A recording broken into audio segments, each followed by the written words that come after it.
ধর্ম মানুষকে শালীনতা শেখায়, ধর্ম মানুষকে দেশপ্রেম শেখায়। এখানে ধর্মীয় শিক্ষক প্রাইমারি থেকেই ডেজিগনেটেড ওয়েতে স্পেশালি নিয়োগ দেওয়া হোক।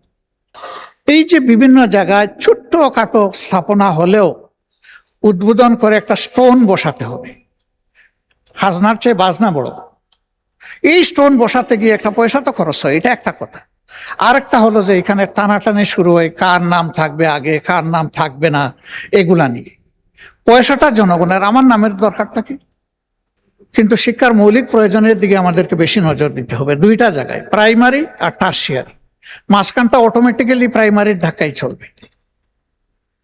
প্রাইমারিতে যে শিক্ষাটা পায় শিক্ষার্থীরা, এটাই সারা জিন্দগি তাদের স্পিরিচুয়াল পাওয়ার তাদেরকে সাপ্লাই দেয়। এই জায়গাটায় আমাদের টেকনিক্যাল এডুকেশনের পাশাপাশি, কর্ম উপযোগী এডুকেশনের পাশাপাশি নৈতিক শিক্ষাটাকে, ধর্মীয় শিক্ষাটাকে সার্ট করা হোক। এটা শুধু ইসলাম ধর্মের শিক্ষা না, এদেশে যতগুলা ধর্মাবলম্বী মানুষ আছে তাদের সকলের সন্তানকে শিওর ধর্মে তাদেরকে অভ্যস্ত করে তোলা হোক, পরিচিত করে তোলা হোক। ধর্ম মানুষকে শালীনতা শেখায়, ধর্ম মানুষকে দেশপ্রেম শেখায়, ধর্ম মানুষকে সৎ হতে শেখায়।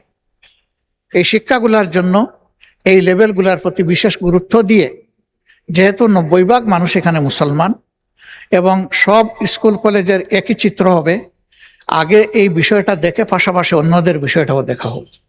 এখানে ধর্মীয় শিক্ষক প্রাইমারি থেকেই ডেজিগনেটেড ওয়েতে স্পেশালি নিয়োগ দেওয়া হোক। স্বতন্ত্র ইবতেদায়ী মাদ্রাসা, এরাও শিক্ষায় কন্ট্রিবিউশন করে, কিন্তু তারা বড় অবহেলিত। তাদের বিষয়টাও বিবেচনায় নেওয়ার জন্য আরেকবার আমি এখানে অনুরোধ করছি, এর আগেও বলেছি। ফ্যাসিস্ট আমলে রাজনৈতিক আনুকূল্য দিতে গিয়ে অনেক যোগ্য প্রতিষ্ঠানকে এমপিভুক্ত করা হয়নি, আবার অনেক অযোগ্য প্রতিষ্ঠানকে এমপিভুক্ত করা হয়েছে। দেখা গেছে পরবর্তী পর্যায়ে ওই সমস্ত কিছু কিছু প্রতিষ্ঠান থেকে একজন ছাত্র পাবলিক এক্সামে পাশ করতে পারেনি, তারা আছে এমপিভুক্ত হয়ে। আবার কৃতিত্বের সাথে একটা প্রতিষ্ঠান ভালো করে যাচ্ছে, তাদেরকে ডিপ্রাইভ করা হয়েছে। এখন যেন রাজনৈতিক বিবেচনায় এই যন্ত্রণাটা আর না করা হয়, জাতির উপর থেকে যেন এটা তুলে নেওয়া হয়। যথাযথ যাচাই বাছাইয়ের মাধ্যমে যারা এটার উপযুক্ত তাদেরকে এটা দেওয়া হোক, যত দ্রুত সম্ভব এই পদক্ষেপটা নেওয়া হোক। মাননীয় স্পিকার,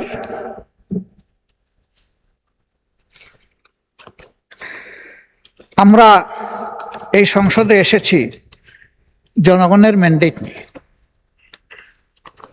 সরকারি দলে বেশিরভাগ লোক, এই জন্যই তো সরকারি দল।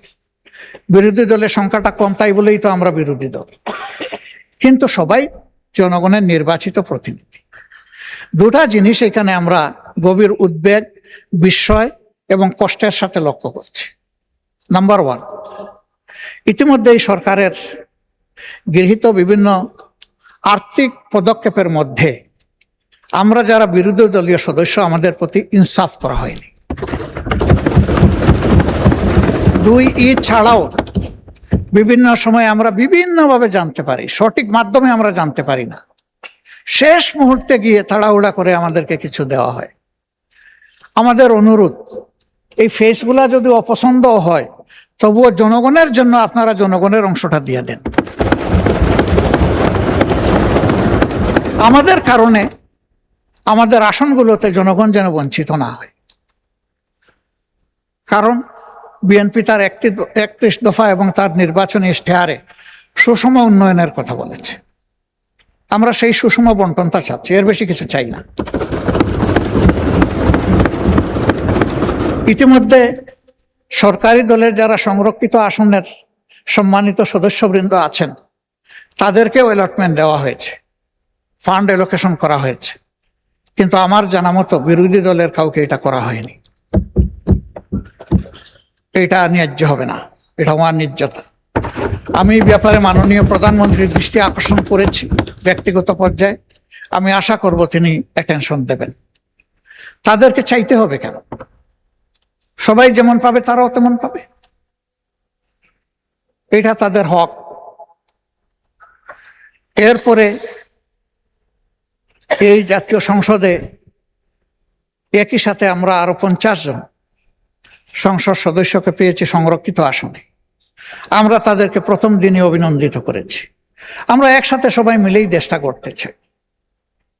কিন্তু আমরা লক্ষ্য করলাম বিরোধী দলের এমপিরা যে সমস্ত আসনে আছেন, সেখানে সরকারি দলের সংরক্ষিত আসনের সদস্যদেরকে অধিকতর দায়িত্ব দেওয়া হয়েছে। এইটা কি আমি বুঝলাম। আমাদের সাথে তো কোনো আলোচনা করা হয়নি। অবশ্যই তারা ভূমিকা পালন করবেন, তাদের ক্ষেত্র থাকতে হবে। তারা এক একজন 6টা করে আসনের প্রপোর্শনেটলি এসেছেন, 6 জায়গার তারা প্রতিনিধিত্ব করবেন, কোনো সমস্যা নেই। সেটা তো একটা আলাপ আলোচনার ভিত্তিতে হতে পারত। আমাদেরকে আমাদের প্রাপ্যের বেশি তো আর আসন দেওয়া হয়নি। আমরা যে 13টা পাওয়ার কথা সেই 13টাই পেয়েছি। আমাদের আসনগুলোতে এই 13 জনকে যদি আমরা কাজে লাগাই, আমাদের সমন্বয় সহযোগিতাটা হবে ওয়ান্ডারফুল। এখানে কোনো কনফ্লিক্ট হবে না, ফ্রিকশন হবে না। কিন্তু যদি আমাদের লোকদেরকে দেই সরকারি দলের ওখানে সদস্যরা যারা আছে, আর সরকারি দলের সদস্যরা যদি করেন, আমাদের এখানে কনফ্লিক্ট হবে, হচ্ছে, তৈরি হয়ে গেছে। এই সংসদে যখন এই কনসার্নটা আনা হয়েছে, তখন একজন সম্মানিত মাননীয় মন্ত্রী বলেছেন যে ওই রকম কোনো অ্যারেঞ্জমেন্ট করা হয়নি। কিন্তু এই সংসদেই দাঁড়িয়ে একজন সংসদ সদস্য সংরক্ষিত আসনের তিনি বলেছেন যে আমার অধিকতর দায়িত্ব এই জেলায় আমি পালন করে এসেছি। এখানে দুইটা বক্তব্য মিলছে না এবং বাস্তবে তাই দেখছি। আমার আরেকটা অনুরোধ, রাষ্ট্রের ট্রেজারির প্রত্যেকটা টাকা সরকারের কাছে, এই পার্লামেন্টের কাছে আমানত। শুধু সরকার না, কারণ এই পার্লামেন্টই অর্থ বিল পাস করে। এই যে বিভিন্ন জায়গায় ছোট্ট খাটো স্থাপনা হলেও উদ্বোধন করে একটা স্টোন বসাতে হবে। খাজনার চেয়ে বাজনা বড়। এই স্টোন বসাতে গিয়ে একটা পয়সা তো খরচ হয়, এটা একটা কথা। আরেকটা হলো যে এখানে টানাটানি শুরু হয়, কার নাম থাকবে আগে, কার নাম থাকবে না, এগুলা নিয়ে। পয়সাটা জনগণের, আমার নামের দরকারটা কি? এই স্টোন না হলে কি? আর যদি দিতে হয় তাইলে উদ্বোধন এত তারিখ, এই রাস্তা, এই পুল, এই কালভার্ট, এইটা বলে আমরা শেষ করতে পারি। এই সমস্ত নামের হাসর কি হয় সে তো চোখের সামনে দেখতেছি। বড় প্লেট হোক আর ছোট প্লেট হোক, সরকার বদলের সাথে সাথে আমাদের ব্যাড কালচারের কারণে একদিকে নামের বন্যা, আরেকদিকে ভাঙচুরের বন্যা।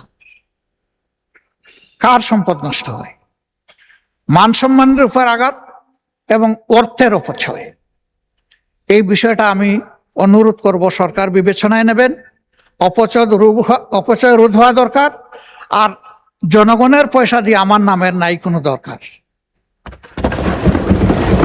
কারো যদি নামের প্রয়োজন হয়, নিজের জমি, নিজের অর্থ খরচ করে তিনি যদি জনকল্যাণমূলক কোনো প্রতিষ্ঠান করে নাম দিতে চান, যতবার তার প্রয়োজন ততবার নাম দিন, আমাদের কোনো আপত্তি নেই। অর্থটা উনার, কিন্তু জনগণের টাকায়। এটা সরকারি দল বিরোধী দল বলে কোনো কথা না।